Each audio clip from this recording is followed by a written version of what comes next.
শীত বাড়ার সঙ্গে সঙ্গে সিরাজগঞ্জে শিশুদের দেখা দিচ্ছে ঠান্ডাজনিত নানা রোগ। বিস্তারিত জানাতে সিরাজগঞ্জ জেনারেল হাসপাতাল থেকে সরাসরি যুক্ত হচ্ছেন সহকর্মী রিঙ্কু কুন্ডু। রিঙ্কু,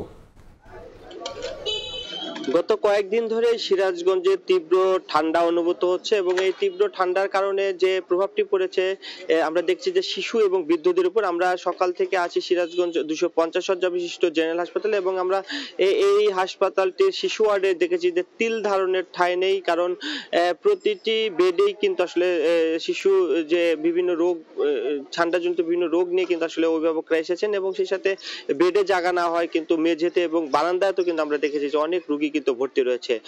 শিশুদের অভিভাবকদের সাথে কথা বলেছি, তারা যেটি জানিয়েছে যে ঠান্ডাজনিত রোগের প্রকোপটা কিন্তু আসলে বেশি এই শিশু ওয়ার্ডের যারা কর্তব্যরত চিকিৎসক রয়েছে তারা যেটি বলছে যে এই শীতে ডায়রিয়া, নিউমোনিয়া এবং বিভিন্ন ঠান্ডাজনিত রোগে কিন্তু আক্রান্ত হচ্ছে শিশুরা এবং প্রতিদিনই কিন্তু জেলার বিভিন্ন উপজেলা থেকে এই হাসপাতালটি যেহেতু সরকারি সবচেয়ে বড় হাসপাতাল সেই জন্য এই হাসপাতালটি আসছে এবং চিকিৎসা সেবা নিচ্ছে। এখন পর্যন্ত এই হাসপাতালের যে শিশু ওয়ার্ডটি রয়েছে সেখানে দেখেছি যে তিল ধারণে কিন্তু আসলে ঠাঁই নেই। সেই সাথে বহির্বিভাগের কথা যদি বলি, বহির্বিভাগে কিন্তু আসলে প্রতিদিন 150 থেকে 200 শিশু কিন্তু আসলে চিকিৎসা নিচ্ছে।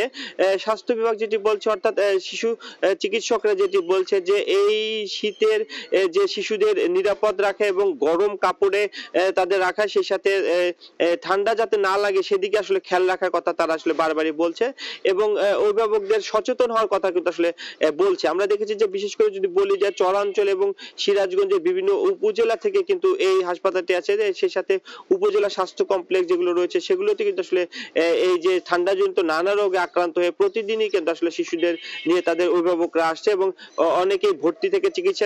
তো একটি ডায়রিয়া যে ইউনিট, সেই ইউনিটটি আসলে থাকলে চিকিৎসা সেবা দিতে আসলে তাদের সুবিধা হতো। তারা তাদের সাধ্যমতো আসলে চেষ্টা করছে, তবে ডায়রিয়ার যে প্রকোপ সেই প্রকোপটি আসলে বেশি এবং এই ডায়রিয়া রোগী নিয়ে কিন্তু আসলে অভিভাবকরা তাদের শিশুদের নিয়ে বেশি আসছে। সেই সাথে আমরা দেখেছি যে নিউমোনিয়া বা ঠান্ডা, কাশি, জ্বর, বিভিন্ন আসলে এই যে ঠান্ডা জনিত বিভিন্ন রোগ নিয়ে কিন্তু আসলে এই হাসপাতালটা আসলে আসছে। সেই সাথে প্রতিদিন আসলে দূর দূরান্ত থেকে চিকিৎসা সেবা নিচ্ছে, ভর্তি থাকছে। সেই সাথে বিভাগেও আসলে 150 থেকে 200 শিশু প্রতিদিন আসলে চিকিৎসা নিচ্ছে।